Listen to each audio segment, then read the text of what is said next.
What does self-defense mean? If you ever have to use your gun or non-lethal weapon for self-defense, you will also have to defend your actions in a court of law, guaranteed. If you injure or kill someone, no matter what the circumstances, you will be arrested and charged with a crime. The police will not make the assumption that you acted in self-defense. The police are not responsible for making that decision. They will let the court sort it out. You must be prepared to defend yourself a second time in a court of law if you use your gun or any other weapon and harm someone in the process, no matter what the reason or circumstance. The legal system allows a person charged with injury to another to excuse or justify their actions as reasonable force used in their own defense or the defense of others. Imagine this courtroom scene. You defended yourself or your family against an attacker. Now you are in front of a judge, and the judge asks, "How does the defendant plead?" Not guilty, Your Honor. What's your defense for this crime? Self-defense, Your Honor. Now you have to prove self-defense or become a victim again. While the statutes defining the legitimate use of force in defense of a person vary from state to state, the general rule makes a clear and important distinction between the use of physical force and deadly physical force. A person may use physical force to prevent imminent physical injury. However, a person may not use deadly physical force unless that person is in reasonable fear of serious physical injury or death.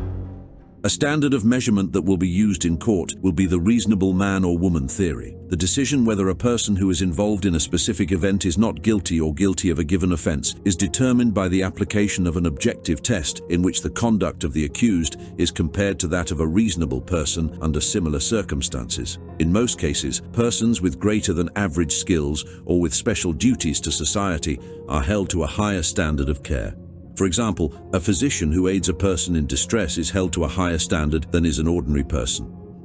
The reasonable man or woman theory refers to a test whereby a hypothetical person is used as a legal standard, especially to determine if someone acted with negligence. Did this hypothetical person exercise average care, skill, and judgment in conduct that society requires of its members for the protection of their own or of others' interests? This serves as a comparative standard for determining liability.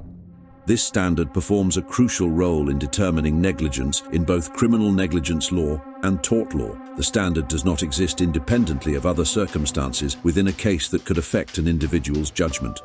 Basically, there are 4 points of comparison, which are as follows. 1. The foreseeable risk of harm his or her actions create versus the utility of his or her actions. 2. The extent of the risk so created.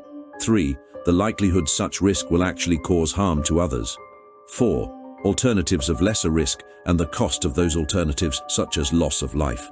Most statutes regarding self-defense law also include a duty to retreat clause, wherein deadly physical force may only be used if the person acting in self-defense is unable to safely retreat. Just remember that a person is generally not obligated to retreat in one's own home. For example, a person doesn't have to retreat from the living room to the kitchen, then to the bedroom, then to the bathroom, in what has come to be called the castle exception, derived from the expression, "a man's home is his castle."